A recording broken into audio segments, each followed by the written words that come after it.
Welkom iedereen op onze 22e Digital Law Series webinar. We zijn vandaag heel blij om te melden dat bijna 100 mensen zich hebben ingeschreven. In het komende uur gaan we jullie proberen een aantal actuele topics van GDPR te overlopen.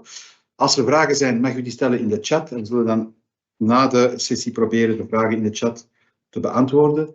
De slides worden u opgestuurd per e-mail na het seminarie en u kan dan antwoorden als u een certificaat van aanwezigheid wenst te ontvangen voor DPO's. Kan het nuttig zijn om uw expertise en uw ongoing education te bewijzen. De sprekers vandaag zijn ikzelf en mijn collega Pierre-Antoine. Ikzelf doe de slides in het Nederlands en Pierre praat in het Frans. Wat gaan we vandaag overlopen? We beginnen met een korte samenvatting van de nieuwe wet die de wet van 2017 die de GBA heeft opgericht wijzigt. Een tweede topic zijn een aantal recente interessante beslissingen van de GBA zelf. Pierre neemt dan over om kort te spreken over de policy die de GBA heeft gepubliceerd op haar website aangaande middelijke regelingen. Pierre spreekt ook over een aantal interessante arresten van het Hof van Justitie. En tenslotte zal Pierre nog kort toelichten wat er in het recente rapport staat van de EDPB over. Eerste topic, wijziging van de wet van 2017. De wet van 2017 is de wet die de GBA heeft opgericht. Recent is er een wet verschenen, namelijk een wet juist na kerst vorig jaar, 25 december, die eigenlijk een aantal wijzigingen aanbrengt aan die wet van 2017. Die wet is net gepubliceerd in het Belgisch Staatsblad, begin maart, en die treedt in werking op 1 juni 2024. Wat zijn de grootste aanpassingen die die wet eigenlijk doorvoert? Ten eerste herkadert ze een beetje de toepassing van de GDPR. Hoe moet GDPR worden toegepast? En daarna zijn er een aantal wijzigingen aan de interne structuren, de interne werkwijze en de procedurele mogelijkheden van de verschillende procedures binnen de GBA. Eerste punt is reframing application of GDPR. Dus in de eerste artikelen van de wet van 2017 stonden een aantal algemene beginselen over wat de GBA moet doen. En daar zijn een aantal dingen aan toegevoegd. Ik heb hier op de slide het in het Nederlands toegevoegd.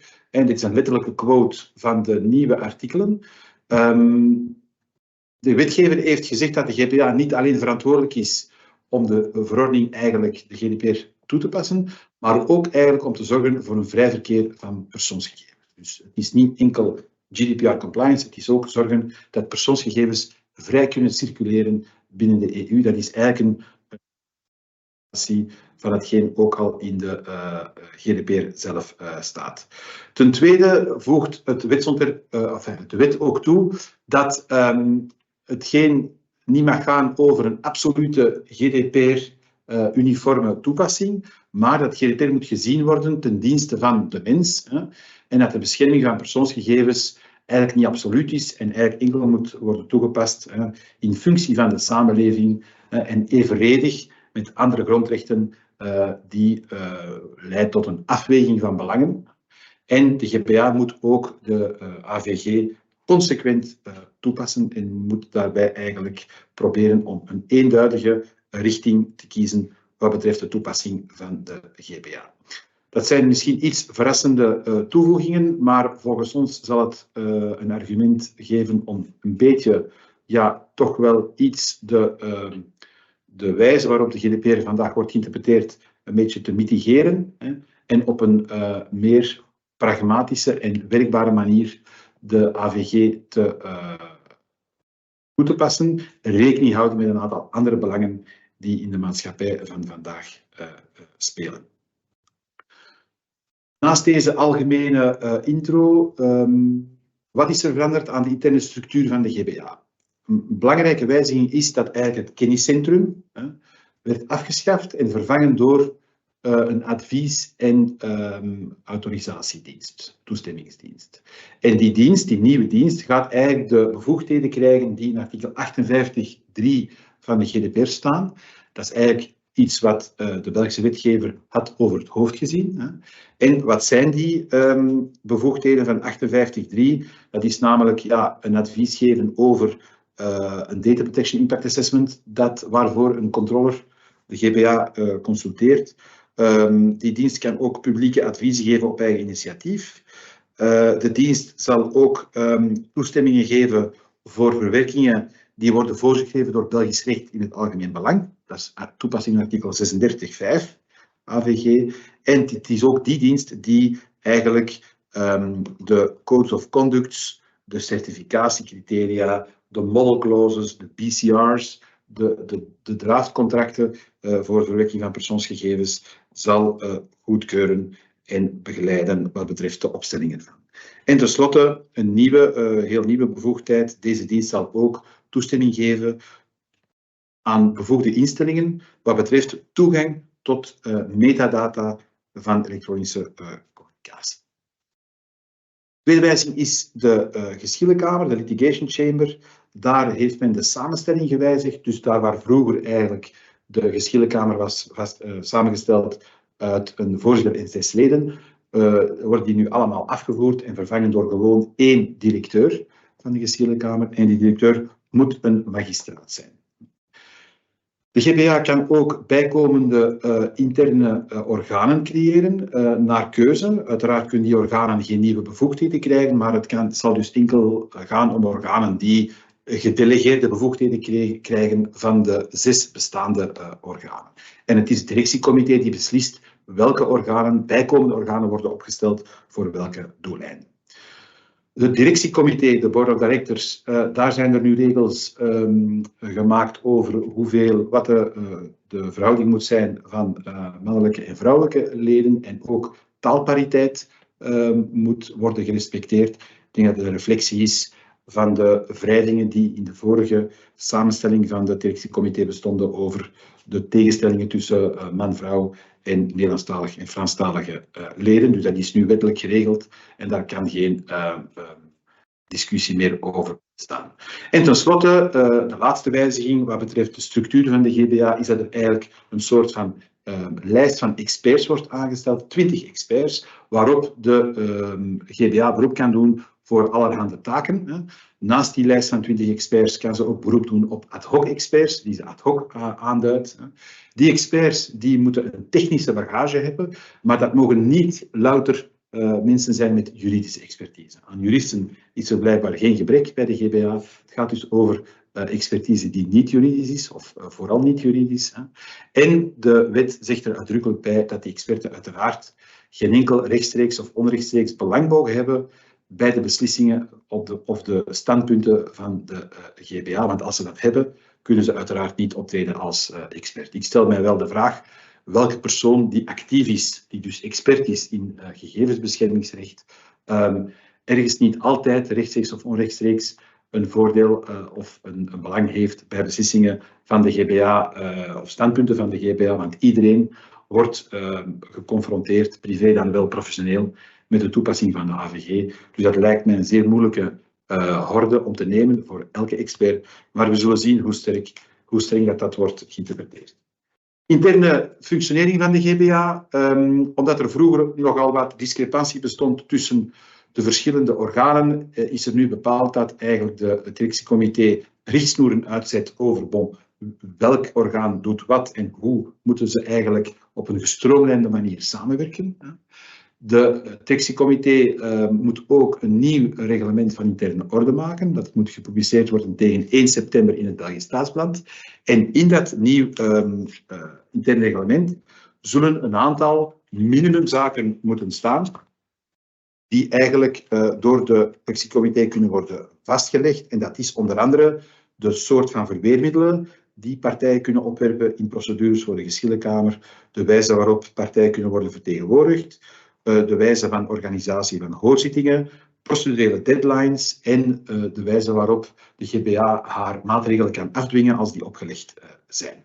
Dat lijken mij wel belangrijke elementen die vroeger gedeeltelijk in de wet stonden.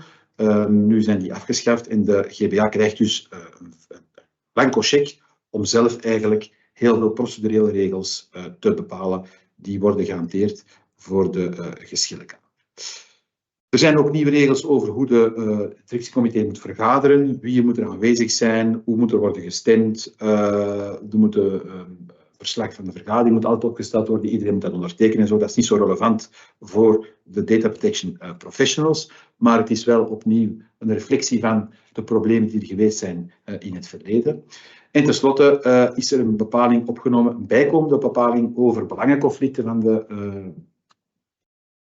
de leden van het directiecomité, namelijk zij mogen eigenlijk geen enkel belang of activiteit hebben, rechtstreeks of onrechtstreeks, in een bedrijf die gegevensbeschermingsdiensten aanbiedt. Voilà. Dat lijkt mij evident, maar de wetgever vond het nodig om dat nog eens expliciet te voeren.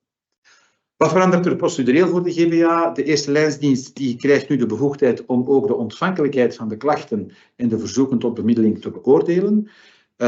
In dat verband worden er eigenlijk nieuwe ontvankelijkheidscriteria toegevoegd. Hè. Dus naast het feit dat de klacht in het Nederlands of in het Frans moest zijn, dat ze de feiten moest beschrijven en de verwerking moest identificeren en de klacht eigenlijk ook de bevoegdheid moest zijn van de GBA, mag de eerste lijnsdienst nu ook eigenlijk als ontvankelijkheidscriterium toetsen, namelijk het procedureel belang van degene die de klacht indient, het bewijs van vertegenwoordiging van de betrokkenen, de identificatie in contactgegevens van de verwerkingsverantwoordelijke moet in de klacht staan.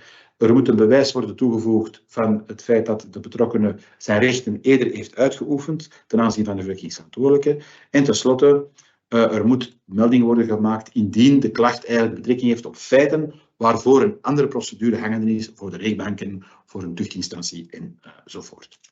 Het lijkt erop, door die toevoeging van die criteria voor de beoordeling van de ontvankelijkheid van klachten, dat dus de bedoeling is van meer klachten onontvankelijk te verklaren wegens gebrek van deze elementen. En dit denk ik enkel om de werklast van de GBA te verminderen. Tweede punt, geschillenkamer. Daar wordt er ook gesleuteld aan de procedure voor de instaatstelling van een zaak bij de geschillenkamer. En eigenlijk komt het er nu op neer dat die zaak wordt doorgestuurd naar de geschillenkamer en dan de geschillenkamer eigenlijk een vrij grote flexibiliteit heeft om vragen te stellen aan de partijen, om de inspectiedienst te vatten. Vroeger kon dat alleen binnen een termijn van 30 dagen. Die termijn van 30 dagen wordt afgeschaft. Eigenlijk kan de geschillenkamer op elk moment de inspectiedienst vatten voor bijkomend onderzoek. Ze kan ook vragen stellen aan de partijen om de omvang van het geschil eigenlijk te bepalen en vast te leggen. En dat zal wellicht een iets makkelijkere wijze zijn voor de geschillenkamer om de procedures te houden. Ten slotte de hoorzittingen. De hoorzittingen waren vroeger eigenlijk aan te vragen door de betrokken partijen. Nu is het de geschillenkamer die beslist, uitsluitend zij, of er een hoorzitting moet worden georganiseerd. Een partij kan het wel vragen, maar de geschillenkamer is niet verplicht om de hoorzitting toe te kennen. Tweede topic van vandaag zijn een aantal beslissingen van de GBA.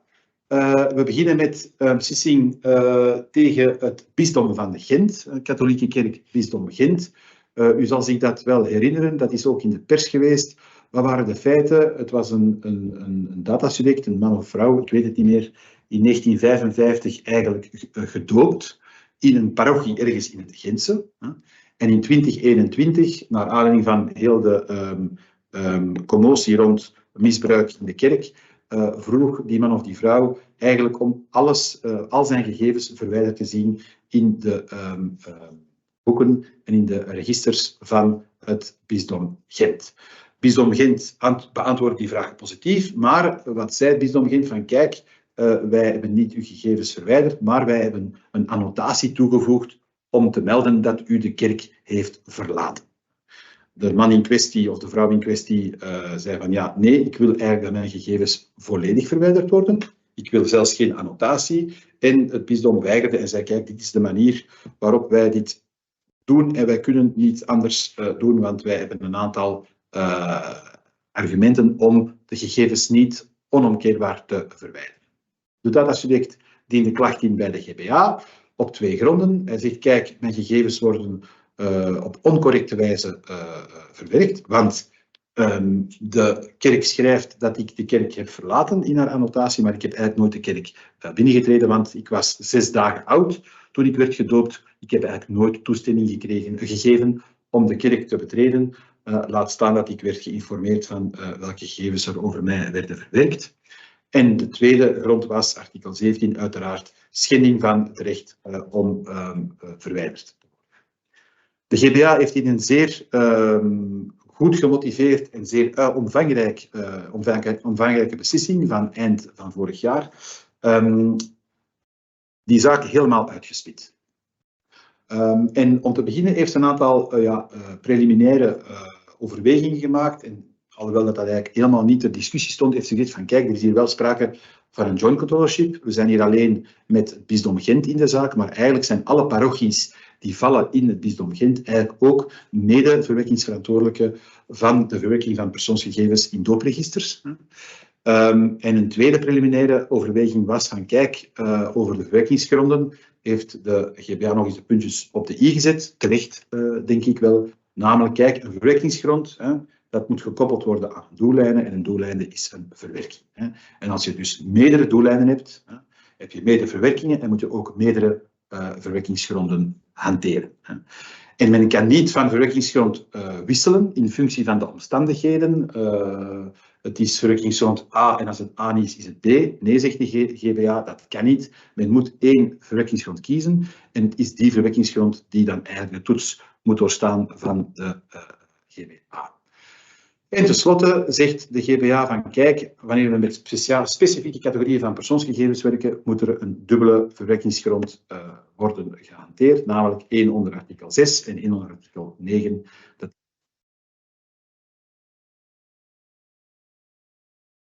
Wat de grond van de zaak dan betrof, zoals wel meer het geval is, het is een klacht over oncorrecte data en recht op verwijdering, maar de GBA trekt het open en kijkt ook naar de verwerkingsgronden en allerhande andere artikelen. En zo was ook in deze zaak de gerechtsgrondslag een discussiepunt. En bisdom Gent zei van kijk, mijn eerste verwerking is eigenlijk het houden van dooplijsten. Hè. En waarom houden wij dooplijsten? En waarom schrappen wij mensen niet in de dooplijst en maken wij een annotatie? Dat is eigenlijk om te vermijden dat mensen zich 2 keer laten dopen, hè, want men kan zich maar 1 keer laten dopen.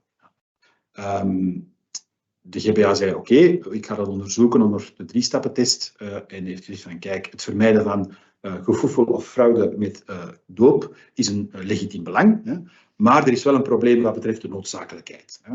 Ten eerste, die registers werden lokaal bijgehouden, op papier, door de priesters in de parochie. En de GBA zei, het is onmogelijk, als een bepaalde persoon zogezegd ontdoopt wordt in parochie A en hij biedt zich 3 jaar later aan in parochie B, is het onmogelijk voor het bisdom of voor die parochies om na te gaan of dat die persoon effectief al een doop heeft ondergaan. En dus het argument op papier dat het niet verwijderen van ingeschrevene dopelingen eigenlijk dient om te vermijden dat men zich 2 keer kan laten dopen, is in de praktijk eigenlijk maar niet werkzaam, omwille van het gedecentraliseerde karakter van de verwerking, die eigenlijk op papier gebeurt en niet toelaat dat men op 1 centraal punt kan zien welke persoon is er nu waar gedoopt. Dus de GBA zei dan, kijk, het is helemaal niet nodig om dat op zo'n manier te doen met een annotatie, want die noodzaak is er niet, omdat ze eigenlijk geen doeltreffende manier is om fraude te voorkomen. Een tweede element was de niet-proportionele verwerking. De geschillenkamer zei van kijk, ook al zou het eventueel toch noodzakelijk zijn, het is nooit noodzakelijk om alle gegevens te laten staan van een dopeling, namelijk ook zijn geboortejaar, ook de Peter en de meter, zijn geboorteplaats enzovoort. Dat zijn allemaal irrelevante data die men toch houdt, ondanks de verwijdering, ondanks het verwijderingsvervloek. En er is dus ook sprake van een disproportionele verwerking. Bovendien zegt de geschillenkamer, kijk, de kerk voegt eigenlijk nog data toe door te zeggen van kijk, deze persoon heeft de kerk verlaten. En die annotatie is eigenlijk ook een bijzonder persoonsgegeven. En daardoor maakt de kerk de zaak alleen maar erger, want ze voegt eigenlijk data toe in plaats van data te verwijderen. Dat was de verwerkingsgrond artikel 6, dus geen geldige gerechtvaardigd belang, omwille van gebrek aan noodzakelijkheid en disproportionele verwerking. Wat betreft de verwerkingsgrond artikel 9, er bestaat een specifieke verwerkingsgrond artikel 9.2d voor de rechtmatige verwerkingen van eigenlijk religieuze non-profit organisaties. En die verwerkingsgrond zegt dat men eigenlijk inderdaad de gegevens van ex-leden kan bewaren. Maar, zegt de GBA, kijk, dat kan alleen maar in het kader van gerechtvaardigde activiteiten. En uit de analyse van artikel 6 blijkt dat het werken met zo'n annotaties niet gerechtvaardigd kan zijn. En dus ook de verwerkingsgrond artikel 9 kan niet worden nageleefd. Tweede doeleinde aangehaald door de bisdom was, ja, wij archiveren in het publiek belang, want die doopregisters gaan na 100 jaar naar het Rijksarchief. En de GBA zei van, kijk, sorry, maar dat staat nergens als eerste doeleinde opgesomd, dus het kan geen eerste primair doel zijn. Een secundair doel, dus op basis van de verdere verwerking, kan ook niet, want er is eigenlijk geen geldig primair doel. Het primair doel van de doopregisters, zoals we gezien hebben daarboven, gerechtvaardigd belang, vliegt niet, werkt niet. Dus de GBA zegt, men kan onmogelijk een verdere verwerking baseren op een initiële verwerking die eigenlijk onrechtmatig is. En bovendien voegde de geschillenkamer aan toe, archiveren om te archiveren, zonder dat er eigenlijk al concreet geweten is dat die gegevens zullen worden onderzocht en door wie en hoe, is eigenlijk niet in het algemeen belang. De gegevens waren ook afgesloten, niemand had er toegang toe, ze waren vertrouwelijk, ze werden niet gedeeld met instellingen enzovoort. En de GBA zei van, kijk, dat kan nooit in het algemeen belang zijn. Ten slotte heeft de GBA dan ook gekeken naar de informatie- en transparantieverplichtingen. Uiteraard, in 1955 was de GDPR niet in werking, wat het bisdom Gent ook zei. En we konden geen informatie geven, want de GDPR bestond niet in 1955. Maar de autoriteit zei van, ja, dat maakt niet uit. Eigenlijk, bij de inwerkingtreding in 2018, had de kerk eigenlijk iedereen in de doopregisters moeten informeren over artikel 1314. Dat is niet gebeurd. Blijkbaar vandaag, als men gedoopt wordt, krijgt de betrokkenen ook nog altijd geen informatie. En die informatie die werd gegeven op het moment dat de persoon in kwestie zijn verwijdingsverzoek indiende, was ook onvoldoende in het licht van artikel 15 en 16. En dus een schending van informatie- en transparantieverplichting, omdat eigenlijk mensen die worden opgenomen in doopregisters nooit enige informatie hebben ontvangen over wat er met uw gegevens gebeurt. De schending wat betreft de niet correcte data, dus zoals ik in het begin zei, had de betrokkenen ook gezegd van kijk, mijn gegevens worden op een onjuiste wijze verwerkt, want ik heb nooit de kerk toegetreden, het zijn mijn ouders die dat hebben beslist, ik zelf niet, dus ik kan ook de kerk niet verlaten. Daar zei de GBA, dat is geen geldig argument, want het zijn de ouders die geldig op basis van hun ouderlijk gezag een kind mochten laten dopen. En dat impliceert ook verwerkingsactiviteiten. En dus dat is gebeurd, dus dat is juist. Dus men kan als volwassene daar achteraf niet zeggen dat dat onjuiste gegevens zijn, want die feiten zijn effectief gebeurd en waren toen het kind minderjarig was, in lijn met de wetgeving. En tenslotte het verwijderverzoek dan op zich, heel kort, zei de GBA van kijk, vermits er eigenlijk geen dwingende gerechtvaardigde belangen zijn voor de kerk om die gegevens allemaal te bewaren. En ten tweede, omdat er zelfs geen verwerkingsgrond, geen geldige verwerkingsgrond voor bestaat, had de kerk het verwijderverzoek volledig moeten honoreren. Volgende zaak is een zaak, zijn eigenlijk twee zaken. Eén zaak van None of Your Business en een andere zaak van een zoekmotor. Maar de twee zaken gingen eigenlijk over wie kan een datasubject vertegenwoordigen bij een klacht. In de eerste zaak van de zoekmotor was het eigenlijk een e-reputation company die een klacht had ingediend namens een datasubject. En de GBA, de geschillenkamer, zei van kijk, sorry, maar een e-reputation company heeft een winstgevend doel. Dat is geen non-profit, dus die kunnen eigenlijk niet namens datasubjecten klachten indienen bij de GBA en vertegenwoordigen. De tweede zaak was de zaak van None of Your Business, waar eigenlijk iemand, waar None of Your Business namens een datasubject een klacht had neergelegd wegens schending van de cookie-regels. Bleek achteraf dat de persoon namens wie de None of Your Business een klacht had neergelegd een stagiaire was, die werkte binnen None of Your Business. Daarvoor werd een mandaat neergelegd, een volmacht van die stagiaire aan None of Your Business. Maar de GBA zei van, kijk, dat is eigenlijk niet juist, want een stagiaire kan geen geldige toestemming geven met een verwerking van haar gegevens, vermits ze eigenlijk in ondergeschikt verband werkt. Bovendien heeft ze maar 4 minuten op die website gesurfd en blijkbaar was de ganse opzet van de klacht enkel een algemene strategie van een business om in alle landen tegen heel veel websites klachten neer te leggen. En dus zei de GBA, eigenlijk is het een professionele actie en geen individuele actie van een datasubject. En daarvoor kan eigenlijk None of Your Business niet geldig die persoon in kwestie vertegenwoordigen. En de klacht werd ook hier afgewezen. En dan tenslotte de pièce de résistance, de Bisnode-beslissing. Bisnode heet nu Black Tiger. Dat is ook in de pers besproken geweest. Eigenlijk gaat het over een klacht die eigenlijk werd ingediend toen Bisnode nog Bisnode was. Maar tijdens de procedure voor de GBA is Bisnode overgenomen door Black Tiger. En het heet nu Black Tiger. En Black Tiger heeft ook een aantal verwerkingen stopgezet en afgestoten. Maar dat belette de GBA niet om eigenlijk de feiten van voor de overname te beoordelen en de schendingen van de AVG vast te leggen. Black Tiger had nog geprobeerd om te zeggen van ja, kijk, vandaag, dat is niet meer onze activiteiten. Wij hebben dat hier overgenomen en we hebben de relevante activiteiten stopgezet. Maar de GBA zei ja, sorry, maar als u de aandelen overneemt van een bedrijf, dan blijft u accountable en verantwoordelijk voor de verwerkingen die hebben plaatsgevonden voor de overname. Wat was het probleem? Ja, opnieuw verwerkingsgrond. Schending van artikel 6. Dus de verwerkingsgrond die Bisnode inriep was gerechtvaardigd belang. De geschillenkamer zei, ja, gerechtvaardigd belang, dat kan een rechtmatig belang zijn van de verwerkingsverantwoordelijke. Dus direct marketing, data brokerage is in C niet onrechtmatig.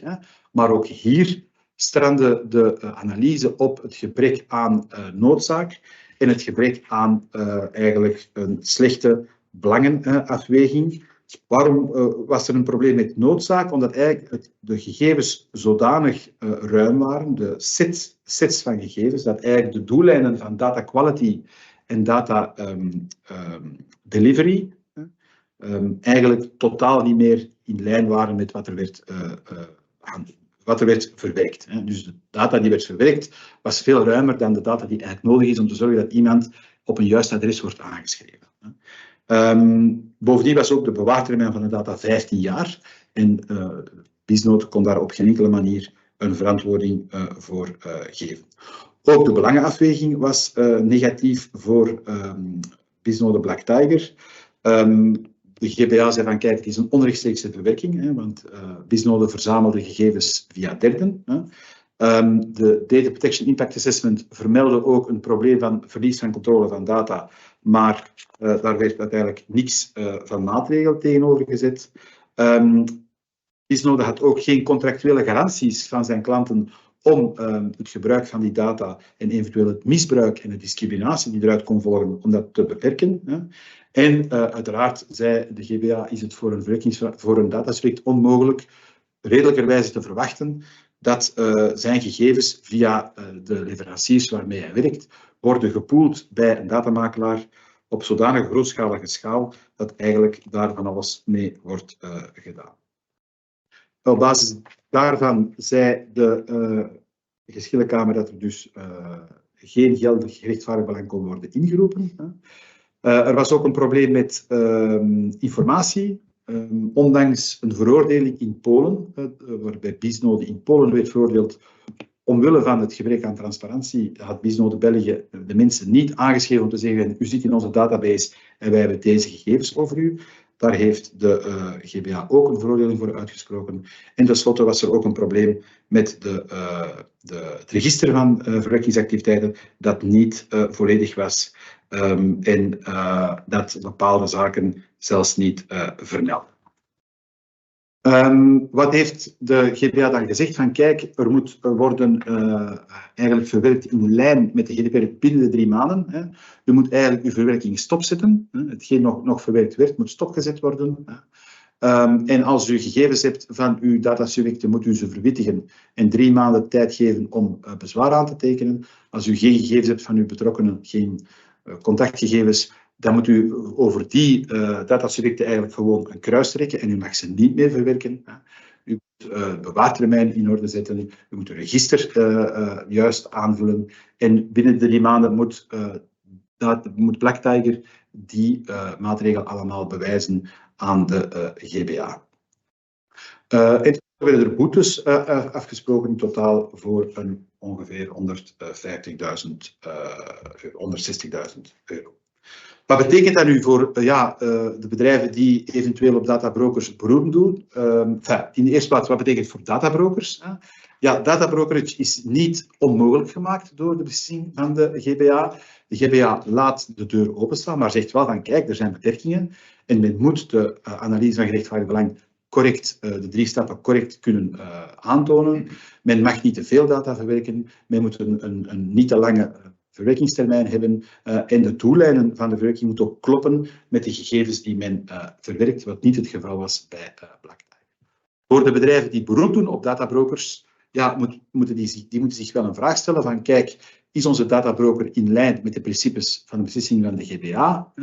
Er moet een soort van due diligence worden eigenlijk gevoerd op de databrokers waarmee gewerkt wordt. En indien u beroep doet op Black Tiger vandaag, ja, dan is het zeer belangrijk om na te gaan binnen de 3 maanden of Black Tiger effectief gevolg heeft gegeven aan de beslissing van de GBA. Ik denk wel, moet ik wel aan toevoegen, dat zowel de beslissing van Bisdom Gent als deze beslissing van Black Tiger werd aangevochten voor het Markenhof. Dus daar zal ook nog een staartje aankomen, een gerechtelijk staartje. Dan geef ik nu het woord aan mijn collega Pierre-Antoine, die, denk ik, als eerste de settlement policy van de GBA zal bespreken. Pierre. Merci Gerrit pour ton exposé et donc j'enchaîne directement sur la nouvelle politique de transaction qui a été publiée par l'autorité de protection des données assez récemment. On voulait vous en parler, pourquoi? Parce qu'on pense que ça va être un outil qui va être en pratique très utile, certainement pour les différentes entités et défendeurs qui seront amenés à avoir une procédure devant l'autorité de protection des données. On va vous expliquer pourquoi. Alors tout d'abord, un tout petit peu de contexte par rapport à cette politique de transaction. Il faut savoir que la transaction, c'est une compétence dont bénéficie l'autorité de protection des données, déjà depuis un certain nombre d'années, depuis en réalité 2017, vu que la loi portant création de l'autorité de protection des données prévoit expressément l'existence de cette compétence. Pourtant, pendant un peu plus de 5 ans, on n'en a jamais entendu parler, et en réalité, elle a été utilisée pour la première fois en 2022.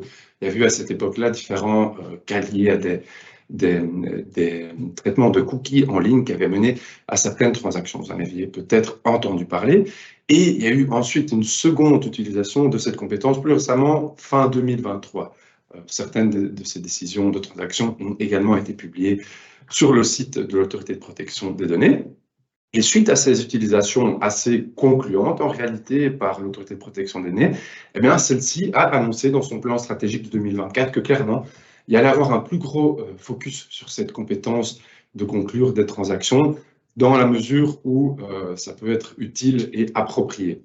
Ceci a donc mené à l'établissement de cette politique de transaction, tenant notamment aussi compte, comme vous le savez, de la grande masse de travail au vu de toutes les décisions et plaintes qui sont introduites auprès de l'autorité de protection des données et également le fait que les premières transactions qui ont eu lieu étaient très positives. Alors maintenant, cette compétence de transaction, elle est assez largement balisée dans la loi portant création de l'APD, ce qui fait qu'en réalité, l'autorité de protection des données a été un peu obligée de prendre le lead, si je puis dire, et d'elle-même baliser, de clarifier certains aspects de cette compétence, notamment, comme on va le voir, sur le champ d'application, sur les modalités et les conséquences de ces transactions.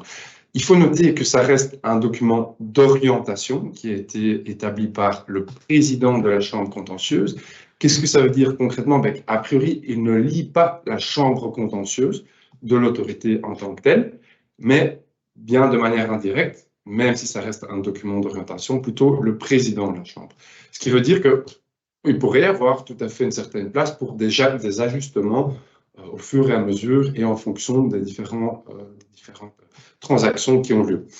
Et comme on vous l'a indiqué, pour nous, ce sera certainement un nouvel outil alternatif de résolution de litige qui sera à considérer. Pourquoi? Eh bien, parce que même si c'est une transaction qui devra seulement être diligentée ou qui pourra seulement être conclue par la chambre contentieuse, et que typiquement ce sera la chambre contentieuse qui la proposera, eh bien, ça n'empêche aucunement les parties qui sont devant la chambre contentieuse et les parties défenderesses qui subissent une procédure devant la chambre contentieuse d'elles-mêmes essayer de la solliciter ou de proposer à la chambre contentieuse de la démarrer. Donc, même si c'est une compétence normalement réservée à la chambre contentieuse, rien n'empêche déjà les parties défenderesses, si elles le souhaitent ou si elles voient qu'il pourrait y avoir une certaine marge de manœuvre à ce niveau-là, d'essayer de la commencer. Mais les plaignants, par contre, eux, n'auront pas réellement de droit d'initiative à ce niveau-là. Ils auront, par contre, un droit de regard, tant sur l'initiative de commencer une transaction par la chambre contentieuse que sur les différents projets de transaction. Donc, les plaignants pourront tout à fait avoir accès à ces projets et, le cas échéant, faire des commentaires sur ceux-ci. La pratique de transaction ne pourra, par contre, avoir lieu que durant les procédures dites light, donc avant le traitement au fond des affaires, et par la suite, durant également les traitements au fond des affaires devant la chambre contentieuse, mais donc pas devant d'autres organes de l'autorité de protection des données. Comment ça va se passer en pratique? Eh bien, la chambre contentieuse aura pour habitude d'imposer une deadline en disant lequel la transaction devra être acceptée, refusée, ou bien, le cas échéant, des commentaires devront être apportés sur celle-ci. Et si la deadline est passée, ou bien s'il y a un refus, typiquement, la proposition de transaction sera alors rétractée par la chambre contentieuse et la procédure s'en suivra. Ce qui n'empêche bien évidemment pas que par la suite de la procédure, sur tous les aspects de celle-ci, ou certains plus en particulier, eh bien, la chambre contentieuse redécide par la suite de proposer une nouvelle transaction si c'est opportun. Eh bien, comment ça va se passer concrètement? En toute logique, la conséquence principale pour la chambre contentieuse sera qu'elle acceptera généralement de mettre fin à la procédure et de ne pas exercer certains de ses pouvoirs coercitifs. Il y a une toute petite coquille ici dans les slides, c'est « give up on corrective powers ». Et donc, bien, en échange de la renonciation à l'exercice de ces différents pouvoirs, différentes possibilités ou conditions pourront être imposées aux défendeurs, à savoir soit de payer le paiement d'une somme forfaitaire ou s'engager à procéder à certaines mesures de mise en conformité ou de respect des droits des personnes concernées. Ça pourrait être également un mix parmi ces différentes mesures ou même d'autres types de mesures en fonction des considérations de chaque litige. En pratique, et c'est déjà quelque chose qu'on a vu dans certaines des transactions qui ont eu lieu, ça va mener à une sorte de ping-pong, si vous pouvez me permettre l'expression, c'est-à-dire qu'il va y avoir beaucoup d'allers-retours entre la chambre contentieuse, le défendeur et même le plaignant, dans la mesure où celui-ci peut également faire part de certaines suggestions. Et il pourra même y avoir des discussions verbales, dans une certaine mesure également potentiellement confidentielles. Donc ce seront vraiment de nombreux échanges qui auront lieu, qui pourront potentiellement aboutir à une décision de l'autorité de protection des données si le settlement, la transaction est acceptée. Donc, ce sera une vraie décision généralement publiée sur le site web de l'autorité de protection des données. Et puisque c'est une décision, en toute logique, celle-ci pourra tout de même faire l'objet d'un appel devant la Cour des marchés s'il y a là un motif suffisant pour faire valoir un tel appel. Alors, ce qu'il faut noter, c'est que, en principe, les transactions, dans la mesure où c'est repris dedans, impliqueront une certaine reconnaissance des faits liés au dossier, mais normalement pas d'hypothétique violation du RGPD. Donc ça permet quand même à ce niveau-là de se protéger pour les défendeurs, sauf exception. Donc il faut toujours rester attentif au wording et à la rédaction des conditions de la transaction. Voilà pour ce aperçu de ce nouvel outil qui va être de plus en plus utilisé en pratique. Et on enchaîne sur quelques décisions récentes de la Cour de justice. Bon, vous le savez très certainement, la Cour de justice a été assez active ces derniers temps en matière de protection des données, puisque rien que sur les 3 derniers mois et depuis notre dernier webinaire, eh bien, il y a eu plus de 10 décisions qui ont été publiées par celle-ci en la matière. Donc, on a dû faire un choix, comme vous en doutez, et on va vous parler des 4 qui sont, pour nous, les plus pertinentes. La première concerne une création d'applications Covid durant donc la pandémie, il y a quelques années, qui avait été diligentée par les autorités lituaniennes. Qu'est-ce qui s'était passé ici? Eh bien donc, pour un peu tracer certaines personnes qui pouvaient avoir le Covid ou des risques de le contracter, eh bien, celle-ci avait demandé à un développeur local de créer une application Covid. Cette création d'application Covid a eu lieu et elle a même été publiée apparemment sur certains stores, donc systèmes de téléchargement en ligne bien connus. Le souci, c'est que finalement, suite à un problème de financement, le contrat public, le marché public n'a pas été alloué, n'a pas été conclu entre les autorités et le développeur. Donc en réalité, le projet a pris fin. Vous vous en doutez, c'est un petit peu problématique vu que l'application, entre-temps, avait bien été mise en ligne. Il y a eu ici des amendes qui ont été imposées tant aux développeurs qu'aux autorités, mais la question qui était de savoir ici, c'est qui est en réalité le contrôleur? Est-ce que les autorités peuvent être contrôleurs dans la mesure où apparemment, eh bien, il s'avérait que le développeur avait été un petit peu plus loin que ce que les autorités avaient demandé, notamment vraisemblablement en publiant déjà l'application Covid sur le store. Eh bien ici, la Cour de justice a indiqué qu'a priori, dans une situation telle que celle-ci, le centre de santé pouvait tout à fait être considéré comme contrôleur. Il avait en effet initié la création de l'application, il avait même entendu que cette application mène à des traitements de données et il avait indirectement paramétré certains aspects de l'application, notamment en fournissant des questions types. Et donc, sur cette base, c'était suffisant pour juger que les autorités de santé étaient contrôleurs en l'espèce.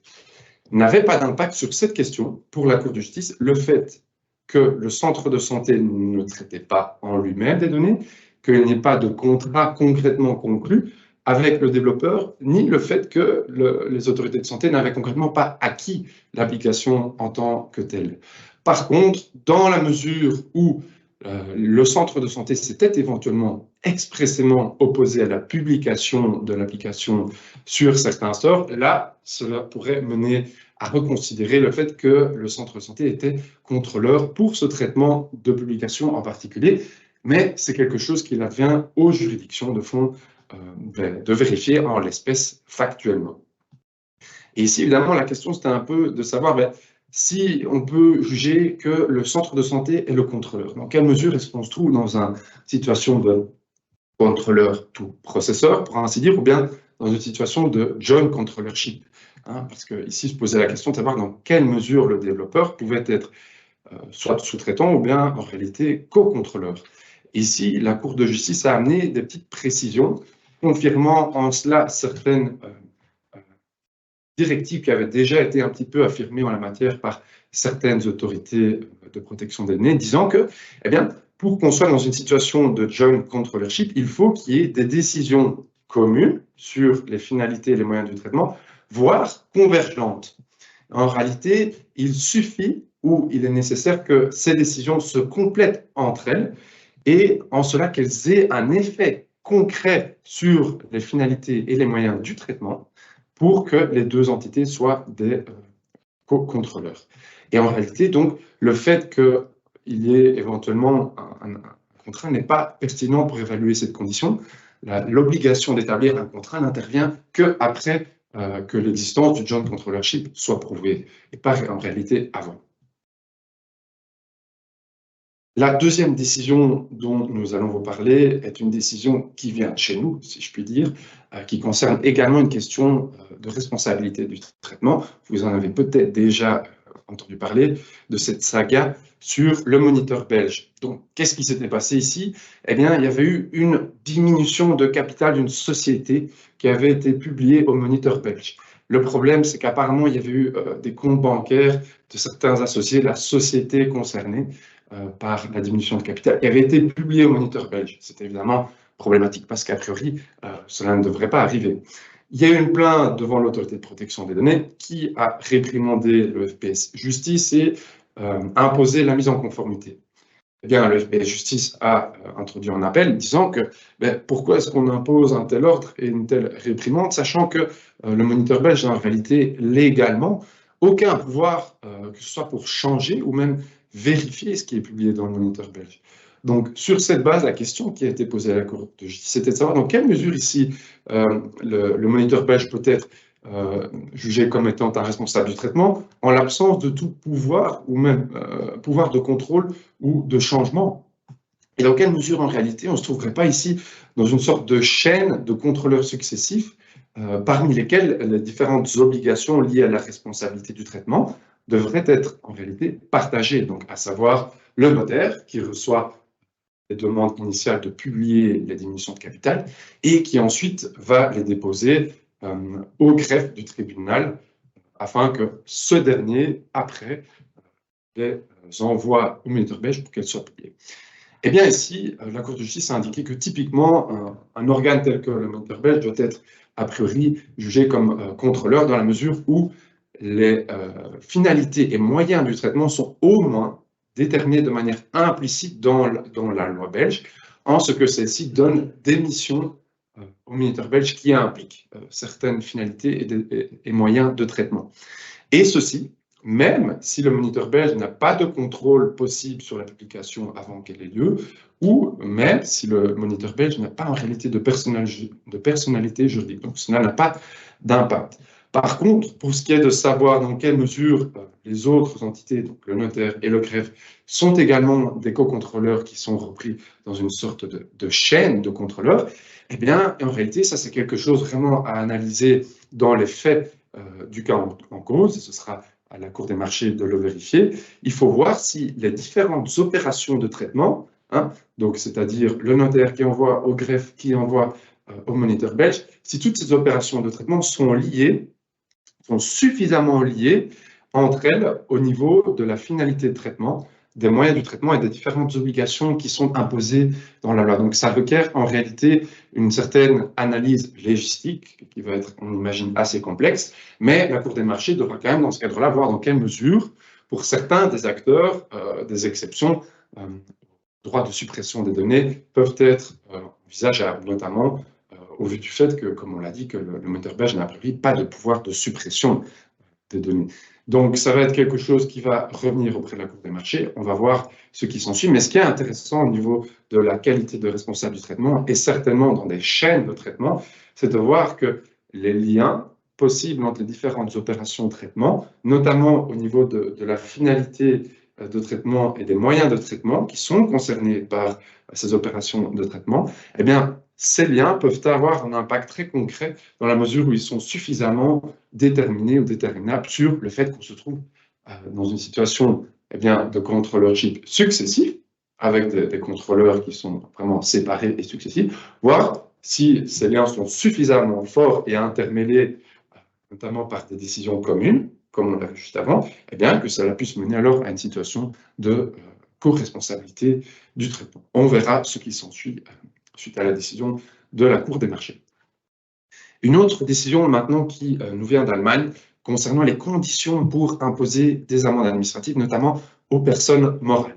Qu'est-ce qui s'était passé ici en l'espèce? Eh bien, c'était une grande société immobilière allemande qui traitait de très nombreuses données de locataires de biens tant immobiliers professionnels que privés. Ici, il y avait eu différents soucis de violation liés au RGPD et il avait du coup eu certaines violations constatées. Mais s'était posé la question de savoir, notamment sur base de l'amende qui avait été imposée à la société, donc personne morale, qui était cette entreprise immobilière, eh bien, dans quelle mesure, pour imposer à cette entité immobilière, il était nécessaire d'attribuer les violations au RGPD spécifiquement à des individus, personnes physiques. Est-ce qu'il suffit simplement de trouver que le responsable du traitement a violé le RGPD ou est-ce qu'il faut prouver que c'est une personne spécifique parmi le responsable du traitement qui a violé le RGPD, ce qui, évidemment, imposerait une certaine obligation de preuve quand même beaucoup plus difficile, hein, il ne faut pas se leurrer. Et dans un deuxième temps, qu'est-ce qui devrait alors être démontré spécifiquement dans le chef de cette entité légale pour pouvoir imposer une amende administrative? Eh bien, ici, la Cour de justice repart sur la base. Hein. Elle indique que le RGPD, il permet d'imposer des amendes administratives au responsable du traitement. C'est le responsable du traitement qui fonde vraiment toutes les obligations et les différentes règles du RGPD. Ce responsable du traitement, ça peut être une personne légale ou une personne physique, donc une entité, une société ou une personne physique. Mais donc, a priori, quand ici on se trouve dans une situation où le responsable du traitement est une entité légale, eh bien, cette entité légale, normalement, devra être responsable pour les faits ou pour les violations quelconques commises par ses employés, ses directeurs, ses représentants. Et donc, ça veut dire que concrètement, cela suffit pour qu'une amende administrative puisse être imposée à une entité légale sans que nécessairement il faille attribuer la violation spécifiquement à une personne physique. Néanmoins, et c'est là un apport assez important en la matière de la Cour de justice, qui a d'ailleurs été repris dans d'autres décisions qui ont été publiées dans les semaines autour de cette même décision, c'est que lorsqu'on impose une amende administrative à un responsable du traitement, sur base d'une analyse du RGPD dans les conditions pour imposer une amende, eh bien, la Cour de justice est arrivée à la conclusion qu'il faut pouvoir démontrer qu'il y a eu une violation du RGPD qui soit intentionnelle, soit découlant d'une négligence. C'est là quelque chose qui rehausse en quelque sorte le seuil de nécessité de preuve pour pouvoir imposer une amende administrative. A priori, donc, seulement des amendes administratives s'il peut être prouvé sur base des faits en cause qu'il y a eu vraiment une violation volontaire ou au moins par négligence. De là l'intérêt de pouvoir déjà se protéger en tant que responsable du traitement en cas de souci, en disant que bien des fautes ou des violations étaient purement non intentionnelles ou ne résultent d'aucune négligence. Et la dernière décision dont on va vous parler concerne ici la question de la preuve du dommage, notamment en cas de data breach et concernant les mesures à prendre de sécurité par le responsable de traitement. Ici, c'était un data breach qui est survenu auprès de l'autorité bulgare qui s'occupe du recouvrement des dettes du trésor public. Il y avait quand même 6 millions de personnes qui avaient été concernées par ce breach. Des données avaient été publiées en ligne, de nombreuses actions d'indemnité introduites.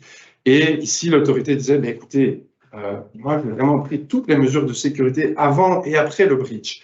Donc, je ne vois pas pourquoi je devrais être jugé responsable pour une quelconque violation du RGPD et pour l'occurrence de sa data breach. Quelle était la question ici, sur base de cette allégation que toutes les mesures nécessaires avaient été prises? C'était de savoir, en réalité, dans quelle mesure le seul fait qu'il y ait eu un accès non autorisé par une personne tierce suffise pour montrer que les mesures prises par le responsable du traitement étaient insuffisantes. Et de même, dans quelle mesure il faut alors prouver le caractère approprié des mesures techniques et organisationnelles, et également qui doit prouver ce caractère approprié. Et la Cour de justice s'est également attardée sur la question du préjudice moral et de l'étendue de celui-ci. Eh bien, tout simplement ici, la Cour de justice a logiquement confirmé que la seule survenance d'un data breach et ici d'un accès non autorisé n'est pas suffisant pour prouver que les mesures techniques et organisationnelles n'étaient pas adaptées. Il faut ici prouver, c'est quelque chose que les juridictions nationales doivent faire, doivent vérifier que les mesures n'étaient pas suffisantes sur base de l'état de la technique, des moyens en cause, du breach en question. Et au final, cette charge de la preuve revient en réalité au responsable du traitement, de pouvoir prouver que toutes ces mesures étaient suffisantes sur base de l'obligation de responsabilité du RGPD. Néanmoins, le responsable du traitement peut, dans une certaine mesure, être exonéré de la responsabilité liée à la survenance de ce data breach s'il peut prouver que celui-ci, ce responsable du traitement, n'est aucunement lié au fait que ce data breach ait eu lieu, si celui-ci ne peut aucunement être imputé à un défaut de prévoyance ou à un fait quelconque de la part du responsable du traitement qui a engendré le data breach. Donc, il faut en réalité pouvoir casser ce lien causal entre une quelconque obligation, entre une quelconque action du responsable du traitement et la survenance du fait dommageable qui est le data breach. En ce qui concerne le préjudice moral, eh bien, on savait qu'en toute logique, lorsqu'il y a eu un usage abusif des données qui ont été publiées, il semble possible de pouvoir se plaindre de ce qu'il y a eu un préjudice moral. Se poser également la question de savoir dans quelle mesure, eh bien, si cet usage abusif n'a pas encore eu lieu, le simple fait qu'il puisse avoir lieu, la simple crainte qu'il puisse avoir lieu, soit suffisant pour pouvoir essayer de demander une réparation pour préjudice moral. Et bien ici, la Cour de justice a dit que le RGPD n'exclut pas qu'un préjudice moral puisse être simplement existant sur base d'une crainte pour le futur, si cela est suffisamment justifié. Et on en vient maintenant à notre dernière partie, le rapport de l'EDPB sur la situation des DPO. Donc, d'où vient-il ce rapport? Eh bien, il a été créé par le CEF, c'est le Coordinated Enforcement Framework, qui est en réalité un système mis en place par l'EDPB pour essayer de renforcer la collaboration entre les autorités. C'est d'ailleurs ce système qui avait donné lieu au premier rapport sur l'utilisation du cloud par les services publics. Et en 2022, l'action avait été menée d'un peu regarder ce qu'il en était sur les questions liées à la désignation et à la position du DPO au sein des entreprises et différentes organisations publiques. Ici, ça va être un exercice de fact-finding, donc sur base de dossiers existants. Des questions ont été posées, des vérifications dans le cadre de certaines enquêtes à venir ou en cours. Alors, évidemment, il faut rester critique par rapport à tout ça parce que les questions ont été posées tant aux DPO en tant que telles qu'aux organisations qui les emploient. Donc, il est évident que ça n'amène peut-être pas au même type de réponse. Et en Belgique, il y a tout de même pas loin de 3000 DPO qui ont été contactés avec un taux de réponse de 13%, ce qui est assez élevé. Peut-être certains d'entre vous ont été contactés. Alors, on va brièvement en parler, on ne va pas trop s'attarder dessus, mais vous allez voir, il y a certaines considérations intéressantes, notamment pour la Belgique. La première chose à noter, vous le voyez dans ici ce petit tableau, dans l'un des carrés bleus, que apparemment, dans l'Union européenne, de manière générale, encore 11,6% des DPO occupent une position de management haute. Et c'est problématique parce qu'on le sait, lorsque les DPO peuvent être amenés à juger ou à décider de questions liées aux finalités et aux moyens de traitement, eh bien, cela peut entraîner des conflits d'intérêts. Donc ici, c'est quelque chose qui existe encore, et à noter que pas loin d'un tiers des DPO ont une fonction de compliance ou légale. Au niveau des ressources allouées aux DPO, eh bien, on note quand même une certaine divergence, mais elle doit être mise en perspective. Ici, je m'attarde sur les deux premiers pays, l'Autriche et la Belgique. Et pour revenir sur ce que je disais par rapport au fait qu'il faut rester critique, l'Autriche a posé cette question aux organisations qui emploient les DPO. La Belgique a posé cette question aux DPO directement. Donc, c'est normal qu'on voit une certaine différence à ce niveau-là. Mais on note tout de même que seulement 44% des DPO en Belgique considèrent leurs ressources comme suffisantes pour effectuer leurs tâches.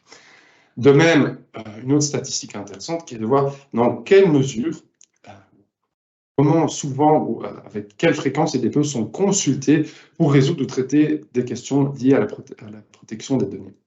Ici, il faut regarder les deux premières colonnes, 100% et 75 à 99%.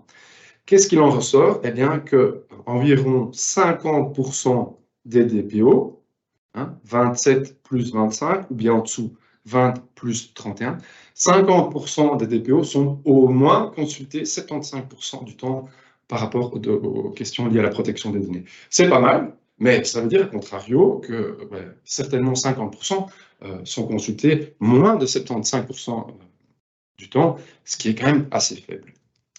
Alors, globalement, ce rapport de l'EDPB, il indique que les résultats sont encourageants, mais qu'il y a des écueils qui restent, ceux qu'on connaît déjà. La situation s'améliore, mais il y a quand même des soucis.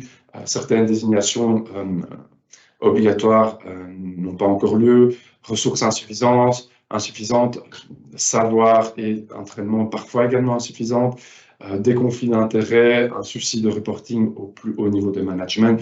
Donc, le DPB encourage vraiment encore les autorités à prendre des mesures à ce niveau-là, certainement tenant compte des nouveaux règlements européens en la matière que vous voyez ici, qui, en réalité, et on le constate déjà, sollicitent encore plus le DPO. En Belgique, quelques petites statistiques intéressantes ici pour vous. Vous les aurez dans les slides que l'on vous fournira. Vous voyez donc environ 45% des déplots en Belgique indiquent que leurs ressources sont insuffisantes, comme on l'a dit. 58% indiquent même que leur organisation n'a pas alloué, en réalité, un budget pour les DPO. 24% ont moins de 16 heures d'entraînement par an. C'est quand même peu. Idéalement, il faudrait 32 ou plus. 11% indiquent qu'ils ont des tâches additionnelles de management et même 18% qu'ils peuvent parfois décider sur les traitements. C'est quand même un peu problématique également. Néanmoins, 57% en Belgique sont quand même consultés assez régulièrement sur ces traitements. Donc, c'est bien, mais également en Belgique, une voie à l'amélioration. Et on en termine maintenant avec quelques dernières petites nouvelles intéressantes liées à l'actualité RGPD. Alors, une amende de 10 millions imposée à Uber, notamment parce que Uber n'a pas voulu apparemment fournir assez d'informations sur la rétention de données de ses conducteurs et sur ce qui se passait au niveau des transferts en dehors de l'Union européenne. C'est une amende imposée en collaboration avec la CNIL. Alors, vous l'avez peut-être vu, le Data Act a été publié le 22 décembre, enfin, officiellement, ce qui nous permet d'avoir la date d'entrée en application de ces obligations. Et donc, pour vous, très important à savoir, la plupart des obligations vont commencer à entrer en application vers le 3e quadrimestre de 2021. La CNIL a également imposé une amende de 32 millions d'euros à Amazon pour surveillance beaucoup trop intrusive de ses employés. Le Garanté a notifié des nouvelles violations à OpenAI. Vous vous rappelez qu'il y avait eu une interdiction temporaire en Italie de OpenAI suite à certains soucis de légalité de traitement et de rétention de données. Apparemment, il y a encore des soucis maintenant, mais ce n'est pas encore très clair quels sont ces soucis. Le CEF, dont on a parlé, va lancer une nouvelle action, cette fois-ci sur le droit d'accès. Vous serez donc peut-être contacté également à ce sujet-là, ou bien peut-être que l'APD sera plus attentive à ces questions lors de ses prises de contact avec vous. Le Garanté en Italie a encore imposé une amende de 79 millions d'euros. C'est pas rien à Enel Energia, société donc d'énergie, pour des questions et des soucis liés à du télémarketing. Et alors, la Commission européenne a envoyé une requête d'information à Meta par rapport à ce nouveau système de Pay with Your Data, or OK, donc, par lequel Meta a voulu adresser les derniers jugements à la matière en permettant aux utilisateurs soit de payer et d'avoir, entre guillemets, moins de personnalisation des services, ou alors d'accepter que toutes leurs données soient traitées à ce niveau-là. Et alors, ce qui est intéressant ici, c'est que la Commission européenne lance d'elle-même une action, non pas en réalité sur base du RGPD, mais bien du DSA, ce qui montre déjà qu'ici, une initiative qui avait résulté de la mise en conformité du RGPD, OK, résulte in fine d'une requête de la Commission européenne sur base du DSA. Ceci pour souligner déjà la complexification législative qui risque d'arriver, notamment sur base du fait que ces différentes règles se superposent entre elles. Dernière chose, la Cour de justice devrait rendre aujourd'hui son jugement, son arrêt dans l'affaire IAB du TCF. Donc, à suivre également, on sait que c'est une problématique très intéressante et importante pour certains d'entre vous. Et on en termine. On vous remercie beaucoup pour votre attention. On a dépassé de quelques petites minutes. On espère que vous ne nous en voudrez pas. Et on reste à votre disposition pour répondre aux quelques questions que vous auriez encore. Voilà. Merci beaucoup pour votre attention et à bientôt.